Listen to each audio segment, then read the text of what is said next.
Hello friends, good morning. आइए आपका अपना चैनल ज्ञानोदयम में आपका स्वागत है। आज हम बात करने जा रहे हैं एक इकोनॉमिक्स से रिलेटेड या ज्योग्राफी, किसी में भी आप इस विषय को रख सकते हैं, जिसका नाम है अति प्रसंस्कृत खाद्य पदार्थ, अल्ट्रा प्रोसेस्ड फूड, जिसे यूपीएफ के नाम से जाना जाता है। तो आगे की जितनी भी चर्चा होगी उसमें हम यूपीएफ का ही जिक्र करेंगे, जिससे बातें करनी आसान हो जाएगी और आप इसे भली भांति समझ भी पाएंगे। तो आइए जानते हैं कि आजकल ये सुर्खियों में क्यों बना हुआ है, इसके क्या क्या प्रावधान है, ये है क्या, इसके क्या लाभ है, हानियां हैं और भविष्य में क्या संभावनाएं हैं। संयुक्त राष्ट्र खाद्य और कृषि संगठन ने the state of food and agriculture sofa 2023 report जारी की। यह रिपोर्ट अति प्रसंस्कृत प्रोसेस्ड खाद्य पदार्थों के छिपी हुई लागतों में जुड़ी चिंताओं को उजागर करती है। अर्थात यह खाद्य पदार्थों की छुपी हुई लागतों से जुड़ी चिंताओं को उजागर करती है। 2023 के इस रिपोर्ट में कृषि खाद्य प्रणालियों के छिपे हुए दुष्प्रभावों को उजागर करने के लिए राष्ट्रीय स्तर की टू कॉस्ट अकाउंटिंग का इस्तेमाल किया गया है। 2024 की रिपोर्ट इन दुष्प्रभावों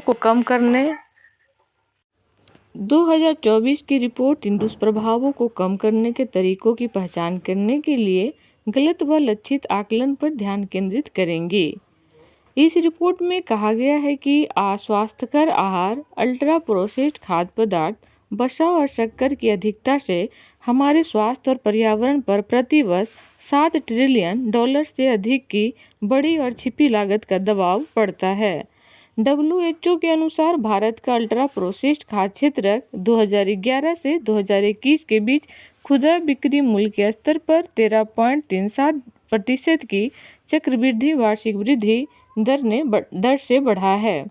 अल्ट्रा प्रोसेस्ड खाद्य और पेय पदार्थों का खुदरा मूल्य वर्ष 2006 के 0.9 बिलियन अमेरिकी डॉलर की तुलना में तेजी से बढ़कर 2019 में 37.9 बिलियन अमेरिकी डॉलर से अधिक हो गया है।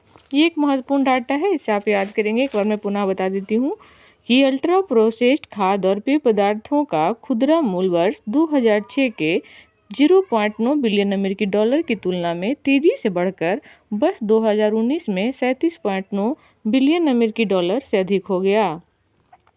अब हम बात करते हैं कि यूपीएफ है क्या, अर्थात अल्ट्रा प्रोसेस्ड खाद्य पदार्थ क्या है। अधिकतर अल्ट्रा प्रोसेस्ड खाद्य पदार्थ विविध खाद्य पदार्थों से प्राप्त वसा, स्टार्च, अतिरिक्त शर्करा और हाइड्रोजनीकृत वसा से बने होते हैं। कम शारीरिक गतिविधियां होने तथा यूपीएफ की अधिक खपत से मोटापा, मधुमेह और हृदय रोग जैसी बीमारियां होने का खतरा बढ़ जाता है। अब हम बात करेंगे कि इससे संबंधित चुनौतियां क्या है।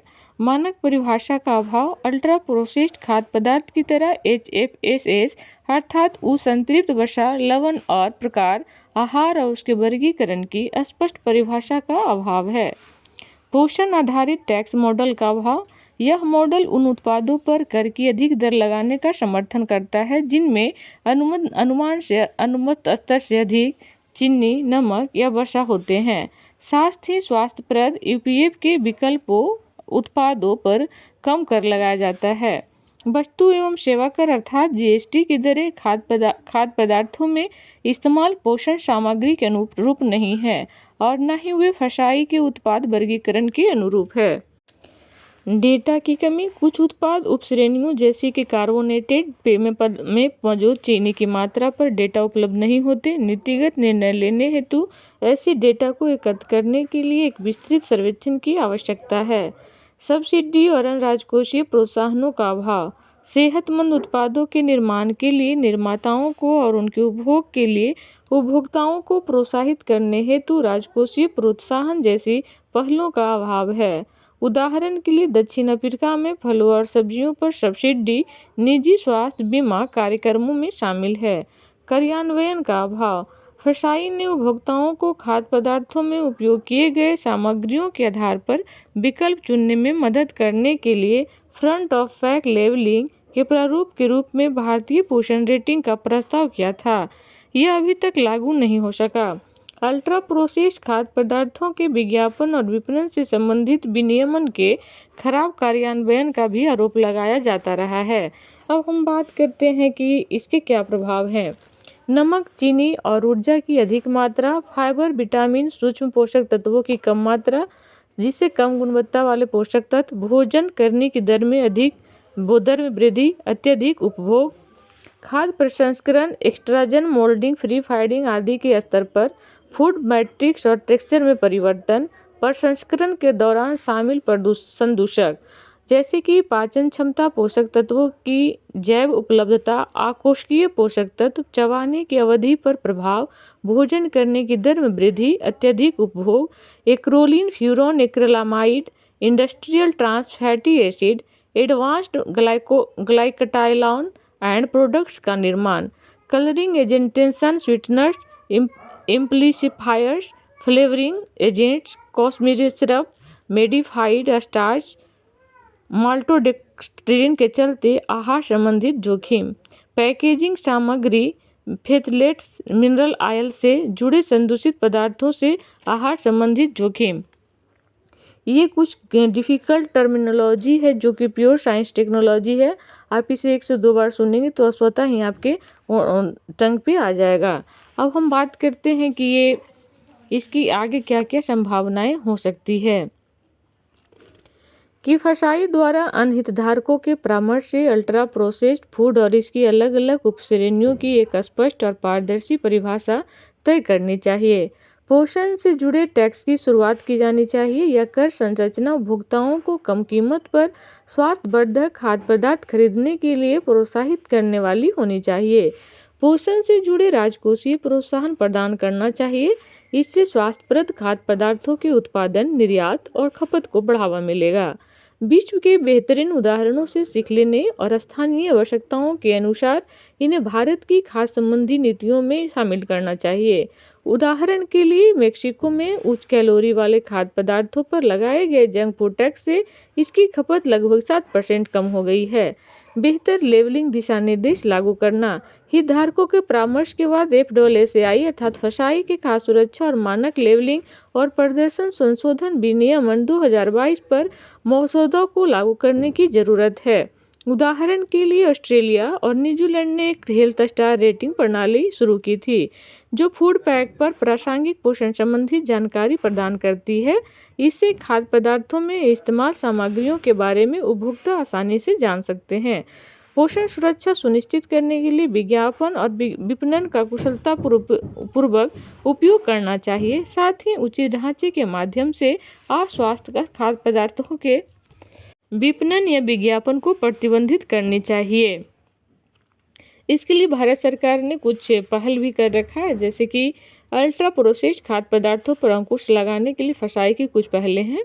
फसाई ने 2022 से खाद्य उत्पादों में ट्रांस फैटी एसिड को 2% या उससे कम रखने की सीमा लगा दी है। खाद्य सुरक्षा और मानक विनियमन 2018 का उद्देश्य खाद्य पदार्थों के व्यवसायियों को उनके दावे, विज्ञापनों के लिए जवाबदेह बनाना है। खाद्य सुरक्षा और मानक अर्थात स्कूली बच्चों के लिए सुरक्षित भोजन और स्वस्थ आहार विनियमन 2020 स्कूल कैंटीन में या स्कूल परिसरों के 50 मीटर के दायरे के भीतर अल्ट्रा प्रोसेस्ड खाद्य पदार्थों के विज्ञापनों पर प्रतिबंध लगाता है। ईट राइट इंडिया अभियान का उद्देश्य नमक, चीनी और संतृप्त वसा का सेवन करने को बढ़ावा देना है। आहार में परिवर्तन लाने, नमक, चीनी और वसा की खपत को कम करने के लिए आज से थोड़ा कम नमक एक राष्ट्रव्यापी सोशल मीडिया अभियान शुरू किया गया है।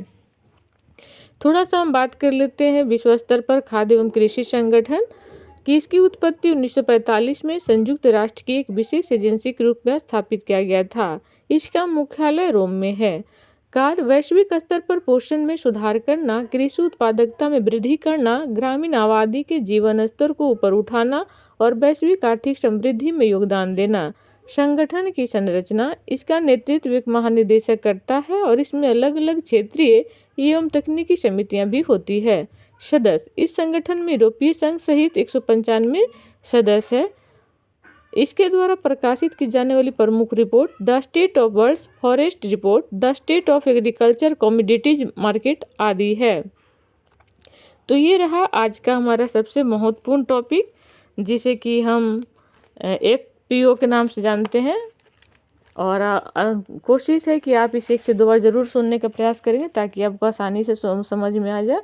तो ये आज हमारा टॉपिक था अति प्रसंस्कृत खाद्य पदार्थ अर्थात अल्ट्रा प्रोसेस्ड फूड, जिसे हम शॉर्ट में यूपीएफ का नाम देते हैं। तो आज इसी के साथ हमारा आज का टॉपिक समाप्त हुआ। जय हिंद, जय भारत।